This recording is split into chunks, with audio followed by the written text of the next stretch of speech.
Bien, entremos de lleno en esto. Bienvenidos a esta guía visual detallada. Cultivar apio, ya sea en el jardín o en macetas urbanas, tiene fama de ser una especie de dolor de cabeza para los jardineros, ¿verdad? Pero, a través de esta explicación paso a paso, vamos a desmitificar por completo el proceso y desglosar exactamente lo que se necesita para tener un éxito rotundo. Para empezar, es el momento perfecto para derribar un mito gigantesco en el mundo de la horticultura. Uno suele preguntarse, ¿es absolutamente necesario contar con un jardín enorme y bañado en sol todo el día para lograr una buena cosecha de apio? Bueno, la respuesta, sorprendentemente, es un rotundo no. De hecho, esta planta prospera maravillosamente en condiciones de semisombra. Es tremendamente accesible, o sea, se puede cultivar sin ningún problema en el balcón de un apartamento e incluso demuestra una increíble adaptabilidad en climas tropicales que alcanzan hasta los 34 grados centígrados. Es súper resistente. Así que el recorrido que haremos abarcará 6 etapas fundamentales: preparación del entorno, siembra y germinación, el proceso de trasplante, riego y nutrición, manejo de plagas y finalmente cosecha y conservación. Todo paso a paso. Paso número 1. Preparación del entorno ideal. Preparando el escenario para el éxito. El éxito aquí siempre comienza mucho antes de siquiera tocar las semillas, básicamente estableciendo buenas bases. Aunque el apio es un gran amante de la humedad y prefiere los otoños frescos, tiene una resiliencia notable. Puede soportar climas bastante cálidos sin problema. La clave absoluta, el secreto aquí, es proporcionarle semisombra, un suelo súper rico en materia orgánica y un pH neutro a ligeramente ácido. Pero ojo con esto, asegurar un drenaje perfecto es literalmente innegociable. El agua estancada va a provocar invariablemente la temida pudrición de las raíces. Vamos al paso 2. Siembra y germinación exitosa, superando la fase más difícil. Con el entorno listo llega el momento de abordar la fase más delicada. Y esto ilustra de manera brillante el asombroso viaje biológico de esta planta. Si nos fijamos a la izquierda, ahí están las semillas. Son minúsculas, sumamente frágiles y, francamente, notoriamente reacias a germinar si no tienen las condiciones perfectas. Intentar tirarlas directo a la tierra suele terminar en un fracaso total. A la derecha vemos el resultado final. Tallos masivos, crujientes, firmes y llenos de agua. El fuerte contraste visual entre esa pequeña semillita y la planta madura resalta exactamente por qué esta fase inicial requiere tanta paciencia y precisión en un semillero protegido. Para lograr que estas diminutas semillas cobren vida, la exactitud lo es todo.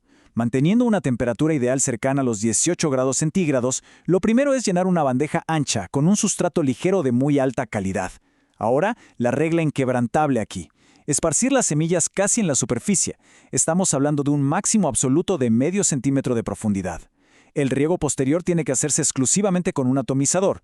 Un chorro de agua normal o una regadera literalmente barrería estas semillas microscópicas fuera del contenedor. Luego, solo queda resguardar la bandeja en la sombra y, armarse de paciencia por unos 14 a 21 días. Paso 3. El proceso de trasplante. Mudanza al hogar definitivo. Una vez superada la gran prueba de la germinación y tras unas 6 a 8 semanas, cuando vemos que las plántulas ya tienen entre 4 y 6 hojas verdaderas, es hora de la gran mudanza. Y las distancias aquí son un requisito súper estricto para que las raíces se desarrollen bien. Es vital mantener 30 centímetros entre hileras y 25 centímetros entre plantas. Durante la plantación hay que tener un cuidado extremo de no enterrar la corona. Ese es el punto central de donde emergen las hojas. Si lo sofocamos, la planta se estanca.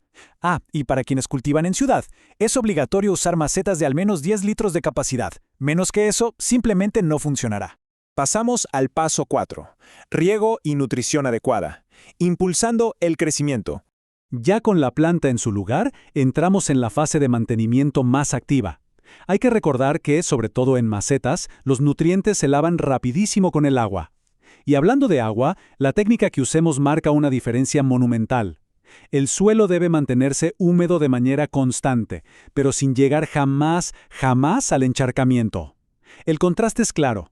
La recomendación absoluta es aplicar el agua directamente en la base de la planta o mediante un sistema de goteo. Regar desde arriba, mojando todo el follaje como si fuera lluvia, es un error gravísimo, porque toda esa agua acumulada entre las hojas invita de inmediato a las enfermedades fúngicas.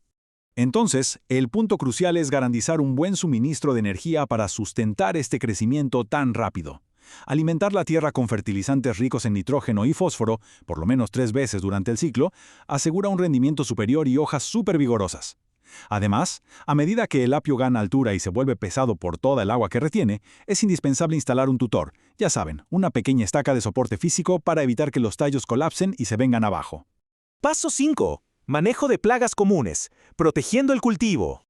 Como era de esperarse, un follaje tan suculento y lleno de agua es como un imán para visitantes indeseados. Pero la buena noticia es que existe una solución orgánica para cada problema. Por ejemplo, la famosa arañita roja. Es un ácaro de apenas medio milímetro que chupa la savia en épocas secas. Contra ella, un aerosol casero de ajo o leche es muy efectivo. Si nos enfrentamos a la bacteria Erwinia cartovora, que básicamente pudre la raíz, podemos frenarla con vinagre o fungicidas orgánicos. Y para el hongo del tizón temprano, la mejor defensa física es usar mantillo en el suelo y, por supuesto, retirar a mano cualquier hoja que ya se vea enferma. Miren, aquí se pueden identificar claramente los estragos visuales del tizón temprano. Esas peculiares manchas amarillentas que invaden las hojas son el sello inconfundible de este hongo. Como este patógeno vive en la tierra y salpica hacia las hojas por el viento o cuando regamos, la estrategia preventiva número 1 es cubrir la base de la tierra con un mantillo plástico o de paja de arroz. Es simple, bloqueamos el contacto directo entre el follaje sano y la tierra infectada. Ahora, en el otro extremo del espectro, tenemos los efectos de la bacteriosis, que pueden ser completamente devastadores. Fíjense en el marchitamiento severo de las raíces de esta planta. Esta bacteria en particular es una pesadilla porque se reproduce de forma explosiva cuando hace calor y hay mucha humedad. Lo más peligroso es que entra al tejido de la planta a través de pequeños cortes o heridas causadas por insectos o golpes accidentales, y literalmente destruye la planta desde adentro hacia afuera. Y llegamos al paso 6. Cosecha y conservación, disfrutando los frutos del trabajo. Pasemos a ver cómo esto toma forma en la etapa más esperada y gratificante de todo el proceso, la recolección. Después de meses de paciencia, es vital saber cuándo los tallos ya tienen ese grosor y firmeza perfectos. Lo genial de esto es que podemos elegir entre dos métodos completamente distintos. Por un lado, podemos hacer cortes periódicos de las ramas exteriores. Así tenemos un suministro constante de apio fresco para cocinar, mientras el centro de la planta sigue creciendo. O, si lo prefieren, pueden esperar hasta el final del ciclo natural, que son unos 4 meses, y simplemente cortar la planta completa a ras del suelo. Claro, todo ese esfuerzo en el jardín hay que protegerlo en la cocina. Para que los tallos duren crujientes, hay que guardarlos en un lugar fresco y húmedo. El mejor truco es meterlos en una bolsa de plástico con algunas perforaciones y directos al cajón inferior del refrigerador. Pero atención, hay una regla estricta que no se puede romper. Jamás, bajo ninguna circunstancia, laven el apio justo antes de guardarlo. Si le meten humedad externa en ese momento, los tallos se van a deteriorar y pudrir en tiempo récord. Y para cerrar esta explicación, les dejo una reflexión bastante interesante. ¿Por qué conformarse simplemente con la cosecha final cuando podemos aprovechar el ciclo completo de la naturaleza? El apio es una planta bienal. Esto significa que, si en vez de cosecharla toda, dejamos una planta y la exponemos al frío del invierno, al segundo año va a florecer. Y esa única planta va a producir tantas semillas viables que tendrán suficiente para sembrar durante los próximos 3 años. Es literalmente la manera perfecta de crear un ciclo interminable, asegurando que el jardín siempre tenga apio fresco.